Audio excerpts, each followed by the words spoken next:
No Direction Home is the informal Soho directors community. Find us at nodirectionhome.com. The script version of Possum is much more fairy tale like. I envisaged it more as a kind of version of a silent horror film. So it was a lot of sort of Nosferatu in it. The house was supposed to be kind of more like a kind of gothic castle in a way, not a literal one, but the feel of that kind of. It was more fairy tale. It was weird how these sort of changes come about because we couldn't find the right kind of place for shooting it. We couldn't find the right kind of house. And I knew that I wanted to make it feel like it because the character is stuck psychologically in the period of the late 70s. I knew that I wanted it to have that feel, and I knew that I wanted to kind of go for that kind of public information feel to these things, that sense of unease, as you say, because someone like Saville was fronting some of those films, and I felt that this was a film that was, I suppose, dealing with that a little bit, dealing with that sense of institutionalized abuse. So, but we couldn't find the right house, and so decided, I think mid-shoot really, to plump for a house in the middle of a street, just a normal suburban house. And suddenly that kind of really worked, and slowly the elements kind of all came together to make it, it really started to draw on that kind of visual sense of 70s Britain.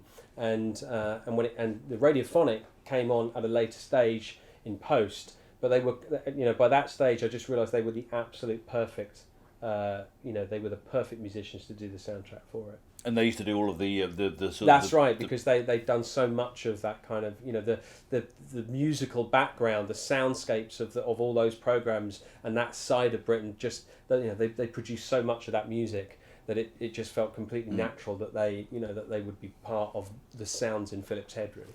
So there was a couple of other influences. There was a really nice little article in Empire magazine last month about your kind of horror origins. And you mentioned, Don't Look Now, but also Magic, which I hadn't really been that aware of, which is quite a young Anthony Hopkins with a really fucking scary ventriloquist dummy. So were those films things that you'd been connected to as a kid? Yeah, I would say. I mean, I haven't seen Magic for a very long time, and actually, it was the trailer that I saw. I can remember seeing for the film when I was younger, and I would see they were playing it one night, and I was so terrified at the trailer of a guy that was just losing it with a very creepy looking puppet, and that is actually what stuck in my head. That was for me the most frightening idea as a child of a kind of doll coming to life and taking over. And I know that that's been done so many times in horror films, but it was a big. I guess it was a matter, for me, it was not wanting to make a horror film that was another variation on, the ventriloquist, losing it and becoming taken over by their puppet. I found it, I didn't want to do that because I thought that was entering the world of cliche, but what I did find interesting was that all those films end in the same place with the puppeteer, breaking down. And I thought if you could start the film at that point, when they've come back from their breakdown. So start there at the point where they've already lost it. That became more interesting. So that's what Possum was about, really, picking up from those films and coming back with that character and see what they're doing once they've hit the point hit their lowest point, to pick up the story from there, really. No, but I think that's really important because I don't know if you guys read screenwriting books, but John Truby talks a lot about when the most important choice that a writer or director makes is the choice of the material they're going to work on. Right. It's not how good you are good at writing dialogue or scenes or whatever. It's what are you going to choose to try and make? And the thing that you have to hold on to when you're in the midst of dark development and it's not going very well and you think you can't do it is that you hang on to that one thing that initially made you go, I'm drawn to that. That's right, because it's the personal thing. It's every writer has the personal kind of vision, I guess, or whatever they want to do.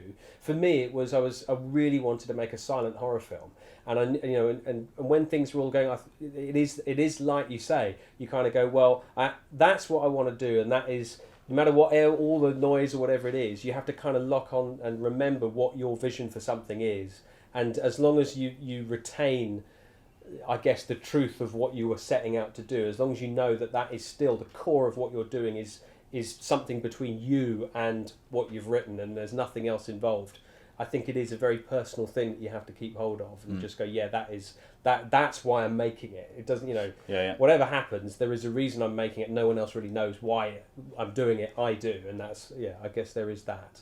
That's that you fall back on. And the point where you lose a sense of what it actually is and why you're doing it, then it does fall apart, I think. Yeah.